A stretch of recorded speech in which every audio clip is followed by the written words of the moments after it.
ඔබ හෝ ඔබගේ දුව පුතා භාර්යාව හෝ ස්වාමි පුරුෂයා ඉන්නේ දියවැඩියා අවදානමකද කියන එක ගැන ඔබටම සොයාගන්න පුළුවන් ක්‍රමයක් පිළිබඳව කියලා දෙන්නයි මම අද ලැහැත්ති වෙන්නේ.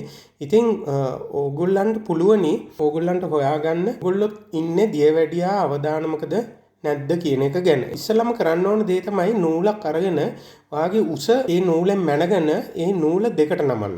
ඒ නූල දෙකට නමලා ඉවරලා ඒක වාගේ බඩේ නාභිය හරහා ඇද්දාම ඒ නූලේ වට ප්‍රමාණයට වඩා බඩ තියෙනවා නම් ගැටලුවක් තියෙනවා. ඒ කියන්නේ දියවැඩියාව සෑදීමට තියෙන එක හේතුවක් ඔබ සපුරලා තියෙනවා. එහෙම තිබුණා කියලාම ඔබ දියවැඩියාව අවදානමේ ඉන්නවා කියලා එකපාරම කියන්න අපහසුයි. ඒත් එක්කම තව කොටස් කීපයක් ගැන අපි අවධානය යොමු කරන්න ඕනේ. ඒකේ අනිත් දේවල් තමයි රුධිර පීඩනය. රුධිර පීඩනය සාමාන්‍යයෙන් 140යි 90ට වඩා වැඩි නම් අන්න එතකොටත් ගැටලුවක් තියෙනවා. ඒ වගේම තමයි අනිත් එක තමයි ඔබ निराहार සීනි මට්ටම 100ට වඩා වැඩි නම් අන්න එතනත් අපිට අවදානමක් තියෙනවා. ඒ වගේම කොලෙස්ටරෝල් අපේ ට්‍රයිග්ලිසරයිඩ් ප්‍රමාණය 150ට වඩා වැඩි නම් එහෙමත් නැත්නම් HDL ප්‍රමාණය 40ට වඩා අඩු නම් දියවැඩියාව අවදානමක් තියෙනවා. ඉතින් මම මේ කියාපු කාරණා පහෙන් තුනක් ඕගොල්ලන්ට තියෙනවා නම් අන්න එතකොට අපි කියනවා ඒක අවදානම් සහගත තත්වයක් කියලා.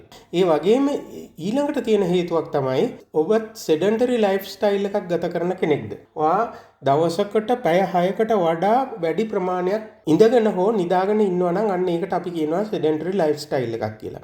ඉතින් අන්න ඒකත් එක හේතුවක් තමයි මේ දියවැඩියාව අවදානමට හේතු වෙන්නේ. අනිත් හේතුව තමයි අධිකව සීනි පිටි සහ ට්‍රාන්ස් ඔයිල් ගන්නේ නම් අන්න එතකොටත් මේකත් අවදානම් සහගත තත්ත්වයක්. මේ ට්‍රාන්ස් ඔයිල් කියලා කියන්නේ අපි සාමාන්‍යයෙන් කඩ කෑම හදන පාම් ඔයිල් වලින් හදපු කෑම නිතර ගන්නවා නම් අධිකව සීනි පිටි ආහාර ගන්නවා නම් මේකත් අවදානම් තත්ත්වයක්.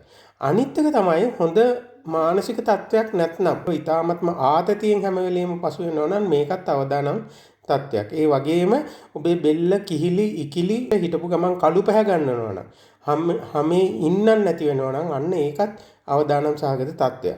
ඒ වගේම BMI අගය 25ට වඩා වැඩි නම් අවදානම් සහගත තත්ත්වයක්. ඉතින් මේ අවදානම් සහගත තත්ත්ව ඔබට තියෙනවා නම් ඔබ ඊ타ත්ම යොහුසුළු වෙලා මේ පිළිබඳව සොයා බැලිය යුතු වෙනවා. එහෙමත් නැත්නම් ඔබ ඉදිරි කාල සීමාවේදී දියවැඩියාවට ලක්වීමට හෝ දැනටමත් දියවැඩියාව අවදානමේ සිටින අයෙක් වන්නට පුළුවනි.